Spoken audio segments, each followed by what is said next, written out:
wa barakatuh kwa wale ambao ni Wakristo. Bwana Yesu asifiwe.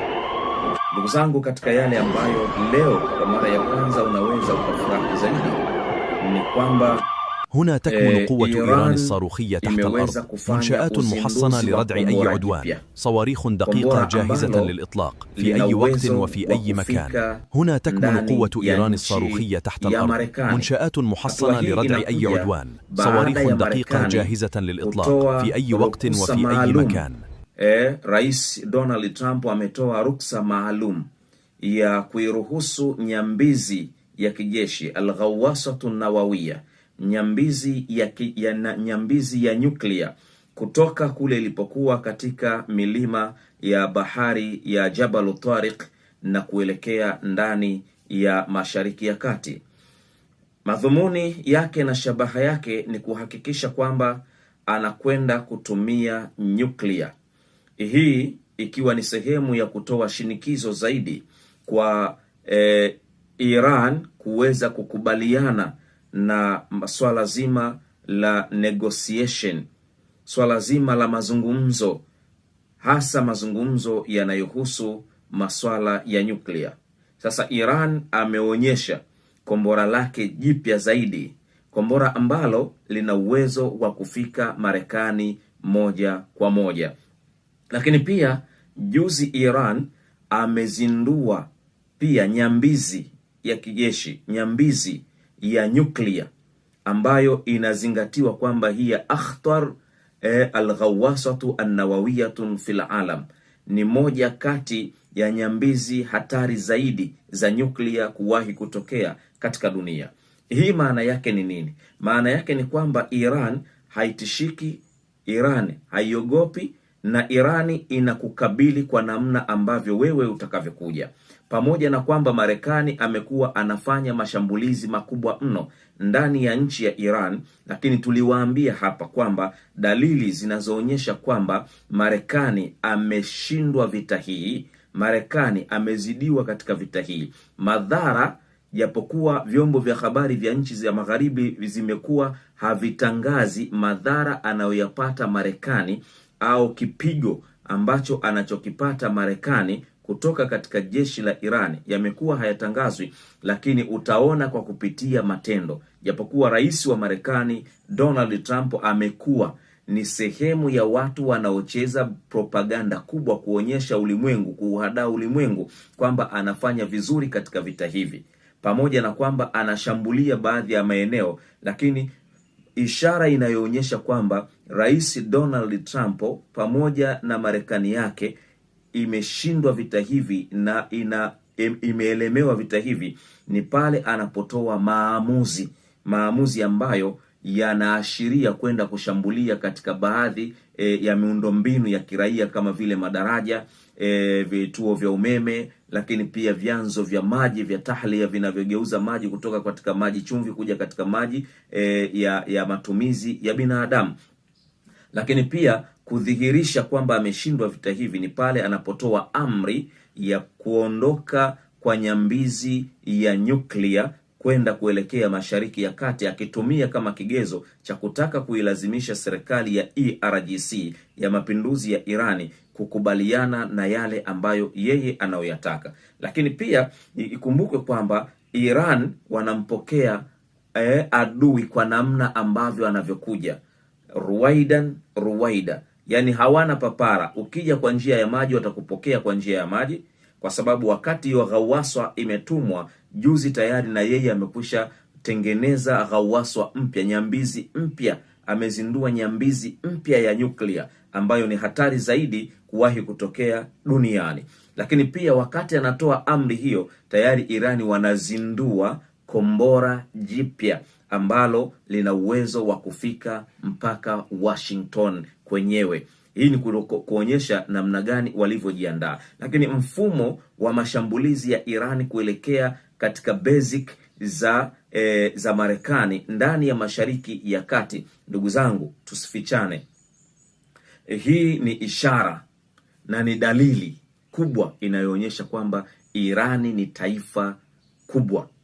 Irani ni Korea Kaskazini mpya ndani ya Mashariki ya Kati. Narudia tena, Irani ni Korea Kaskazini mpya ndani ya Mashariki ya Kati.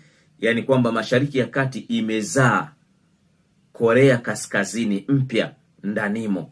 Kwa maana nyingine ni kwamba kwa sasa unapozungumzia Iran, ukitaka kujua nguvu za Iran, tazama namna gani anavyopeleka mashambulizi yake ndani ya Mashariki ya Kati.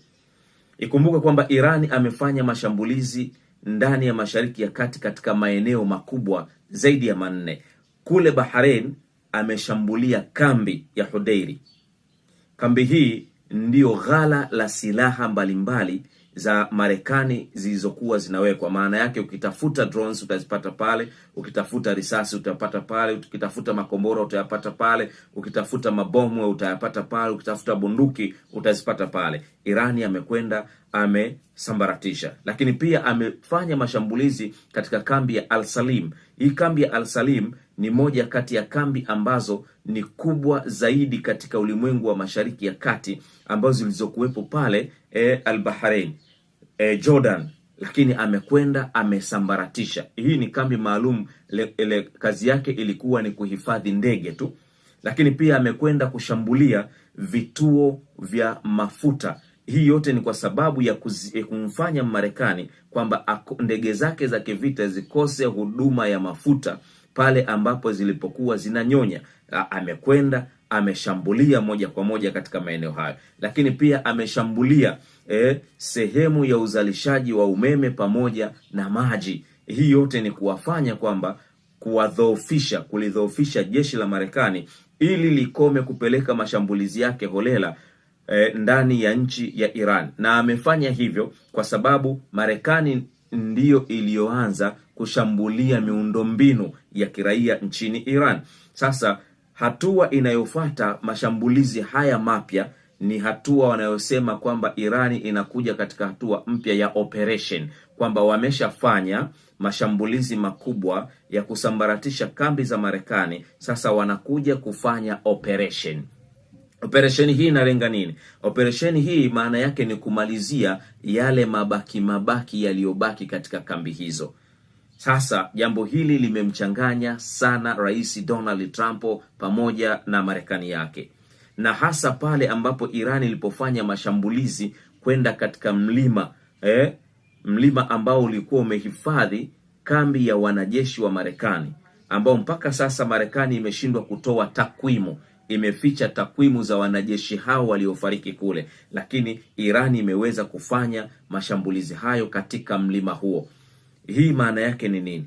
Maana yake ni kwamba tafsiri halisi, Marekani hii vita imemshinda. Na kwa uwezo wa Marekani aliyokuwa nao, kwa ukubwa wa teknolojia, kwa ukubwa wa jeshi, kwa ukubwa wa silaha za kisasa, leo vita hii singelichukua miezi hii ambayo tunaenda nayo. Ingelikuwa tayari imekwisha malizika, kama vile alivyofanya Iraq, alivyofanya Libya, alivyofanya Afghanistan. Lakini leo tayari amekabiliana na jambo ambalo hakutarajia katika maisha yake, kwamba atakabiliana na kishindo cha kipigo cha namna hii kama ambacho anachokipata sasa. Lakini China pamoja na Russia wametoa taa nyekundu na kuweka mstari mwekundu kumtaka Marekani aachane na vita hivyo. Na iwapo ataendelea, basi maana yake ni kwamba anataka kwenda kukaribisha vita ya 3 ya dunia. Anakwenda kukaribisha vita ya 3 ya dunia. Maana yake ni nini? Maana yake Urusi pamoja na China watajiunga kwa ajili ya kumsaidia Iran kama mshirika wao. Lakini pia sasa Marekani pia na yeye ameanza kuichimbia mkwala Russia, ameanza kuichimbia mkwala China. Swali linakuja, Marekani atakuwa na uwezo wa kupigana na mataifa 3 kwa wakati mmoja?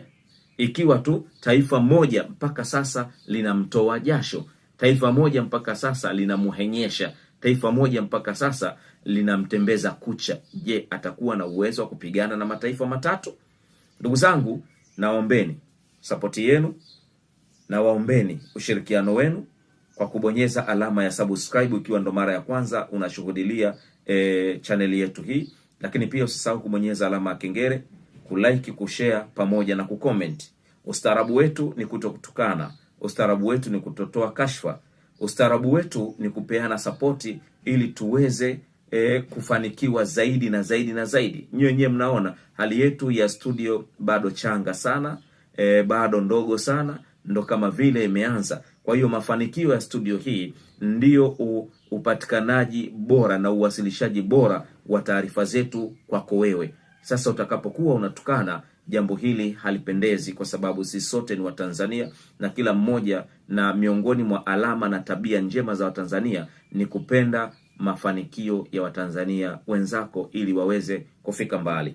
Tusitumie lugha za kashfa, tusitumie lugha za matusi kwa ajili ya kutaka kudogoshana na kudharauliana. Hii kimsingi inakuwa haipendezi. Ndugu zangu, tuliwaambia kwamba vita ni mikakati, vita ni mipango, vita sio ukubwa wa silaha ulizonazo, vita sio ukubwa wingi wa wanajeshi ulionao, vita sio ukubwa wa teknolojia ulionao, bali vita ni mipango, hatua kwa hatua. Ndio maana utaona yako baadhi ya mataifa madogo, lakini kutokana na mipango madhubuti yameweza kuwa maridhawa kushinda mataifa makubwa. Yako mataifa yenye rasilimali ndogo, lakini kutokana na mipango walionayo wameweza kuwa ni mataifa bora dhidi ya yale mataifa ambayo yana rasilimali nyingi na kubwa na za thamani zaidi. Sasa hivi ndivyo ambavyo Irani anavyoionyesha dunia na kuifundisha dunia, kutoka katika mawazo hasi yaliyokuwa yamejengeka kwa muda mrefu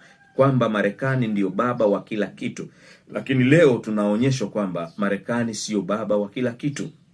Marekani anachangia hii dunia pamoja na mababa wengine. Sasa kwa mara ya kwanza ulimwengu wa Mashariki ya Kati unampata Korea Kaskazini mpya ambaye ni Iran. Lakini pia Iran imeweza kufanya mashambulizi mabaya mno kuelekea Tel Avivu na kufunika anga ya Tel Avivu kwa mashambulizi makali mno ambayo hayajawahi kufanyika tangu mwanzo wa vita hivi vianze. Katika historia ya mapambano ya Irani na Israel hayajawahi kufanyika mashambulizi mfano wa mashambulizi haya.